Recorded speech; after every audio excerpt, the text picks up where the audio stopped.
This is Up Close. I'm Stephen I. Weiss. In the United States, we celebrate dissent and outspokenness, approaches that are grounded in our First Amendment rights. Probably the greatest symbol of the exercise of those rights to further justice in the United States was the Reverend Dr. Martin Luther King Jr. A Nobel Peace Prize winner for his work leading the civil rights movement, he hoped to use his successes through the mid-1960s to change America's conversation about war and poverty. But his life was cut short in 1968. PBS host Tavis Smiley revives King's approach from that time in his new book, Death of a King, the real story of Dr. Martin Luther King Jr.'s final year. But sometimes outspoken criticism is responded to with ad hominem attack, particularly when that criticism comes from those who weren't born in the United States. The ideas and the reception of the most prominent foreign-born domestic critics of the United States is analyzed by Carnegie Mellon University professor Andrea Ritavoy in Intimate Strangers, Arendt, Marcuse, Solzhenitsyn, and Said in American Political Discourse.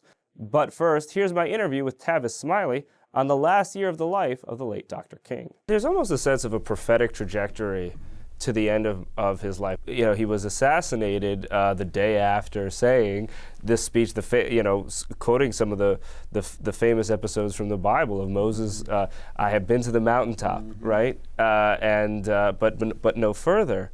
And I wonder, how much do you think that is something that we collectively write on his last year of life? And how much do you think he had a sense that things were ending? Yeah, there's no doubt about the fact, and we point this out in the text, no doubt about the fact that he could feel the death angel hovering over him. He knew that there was a bullet out there with his name on it.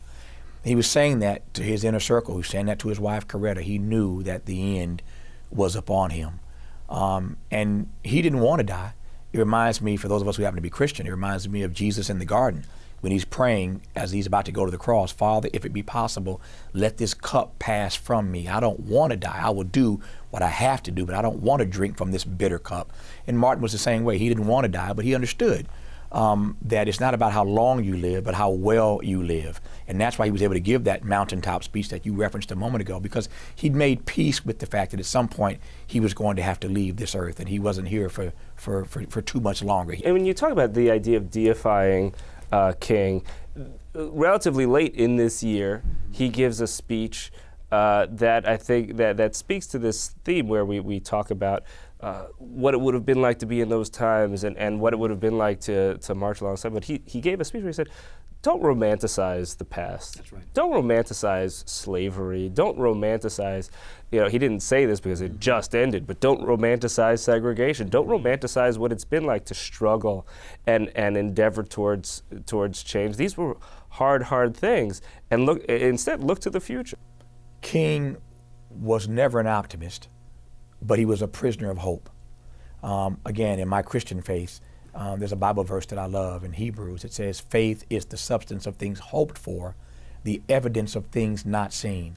So even when you don't have reason to be optimistic, because optimism suggests that there's a particular set of facts or circumstances, conditions, something you can see, feel, or touch that gives you reason to believe that things are going to get better. King did not have that. So he was not an optimist, but he was a prisoner of hope. And what King says to us, Stephen, is that we can each build a life on hope. That's all you really need. And sometimes that's all you have, is your hope for the future. And both of those come together, the idea of your criticism of Barack Obama, or what you believe Martin Luther King's criticism of Barack Obama would be, and the relationship with the Jewish community in this last year of King's life. With the '67 war. That's right. The attack on Israel from all corners, and Israel winning in a way that surprised many, but then occupying Palestinian territories, and as well as the Sinai, which was eventually given back to Egypt. But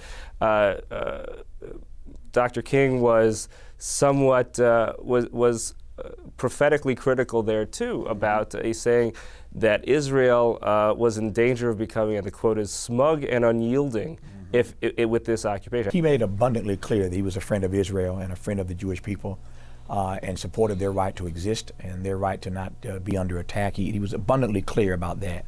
So let's just set that to bed. There's no doubt about where he stood on that particular issue. And yet, as you said, there were parts of his framework and formulation where he was at odds at times with Heschel and others on how that should be accomplished. And ultimately, he felt that way because for King, what was paramount was the sanctity of life, the respect for all human life, and for the dignity and the humanity of Palestinians as much as Israelis. And so for him, that was sacrosanct, that was paramount. And now, 4 foreign-born critics of U.S. policy with Andrea Ritavoy. You talk about what you describe as 4 of the most prominent intellectuals to arrive in America and then start talking. And what happens when they do?